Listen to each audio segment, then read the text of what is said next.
On. Yay. It's working. It's real. So, yesterday, just a quick recap. Yesterday we talked about DNA and the parts of DNA, right? We said, DNA is made of these nucleotides, and the nucleotide each has three spots. It's got a phosphate, it's got a sugar, and it's got these things called nitrogen bases, right? Then a bunch of the nucleotides together gives you your strand of DNA. We also said one of the big important things from yesterday's talk is the idea that these nitrogen bases are what give you your traits. Your phosphates and sugars are all the same for all organisms that have DNA. Phosphates and sugars, the sides of the ladder, identical. Me, you, everybody in here. But the nitrogen bases, the order of those A's and T's and G's and C's is what makes you who you are. Okay? So that's what is probably the most important part. The order of those nitrogen bases gives you your traits. Okay? You've got to make sure you understand that. The other thing we talked about is the whole base pairing rules, right? We talked about A's always match up with T's. We said C's always match up with G's. And we talked a little bit about, apple in the tree, car in the garage. Those were kind of our goofy little examples to help remember that. Somebody later on, I don't think it was this class, said, or you could, because it's Halloween time, you could say coffin in the graveyard. C, G, no? All right. Oh, I heard another one. Oh, your mom told me chips and guacamole.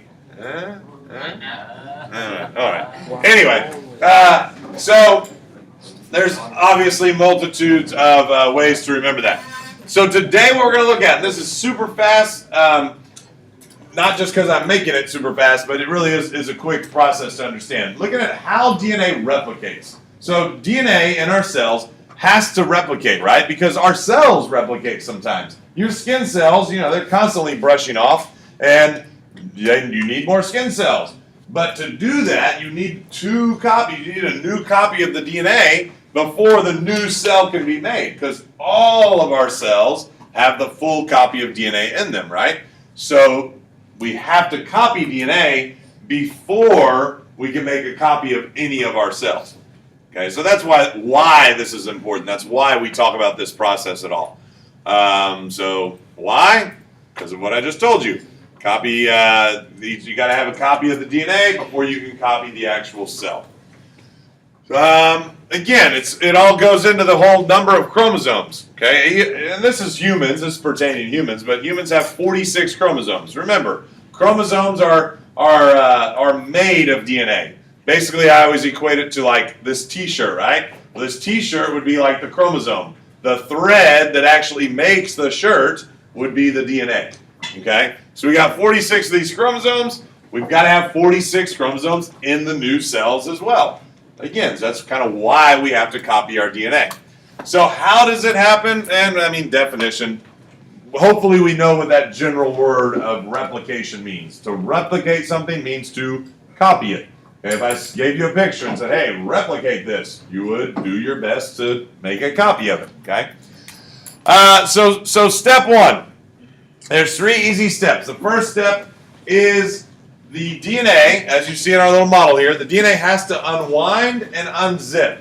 So that's the first step. So there's an enzyme called helicase, okay, that helps the DNA to unwind, and then where these hydrogen bonds are holding together these rungs, so the little rungs there, they are broken apart by that enzyme called helicase. So think of it like a zipper, okay? So a zipper unzipping from itself, so you get these two separate strands, falling away from each other. Okay, so that's step one. Helicase, which is an enzyme, breaks the hydrogen bonds that are holding together the nitrogen bases, and they kind of fall apart to where you have two separate strands. So it looks something like this. So here's strand 1, there's strand 2. And we call those the parent strands, okay? Because those are the template strands. Again, if I gave you a template is something you copy off of. Like my daughter, a kindergartner, she's practiced writing her letters, right? The teacher gives her a template of what the letter N looks like. She has to copy a bunch of little N's, okay? Then step 2, okay? Step 2. Well, as the zipper strands, as the strands of DNA fall apart from each other, there are what we call free-floating nucleotides. Remember, nucleotides is just a chunk of DNA. So there are all these chunks of DNA floating around in the nucleus, and as the strands fall apart from each other, the chunks of DNA start matching up on the appropriate side. Okay, and that's where the base pairing rules come into play. A's match up with T's, T's match up with A's, G's match up with C's, C's to G's, to where, what are you going to get? Ta-da! As you look here, so again, the white strands were the original strands, right? Those are the parent strands, or the template strands. The black ones are all those free-floating nucleotides. So as they start matching up, look what you're going to have. If we kept going here and had C, C, C, look, GC, GC, AT, AT, GC, GC, you're going to have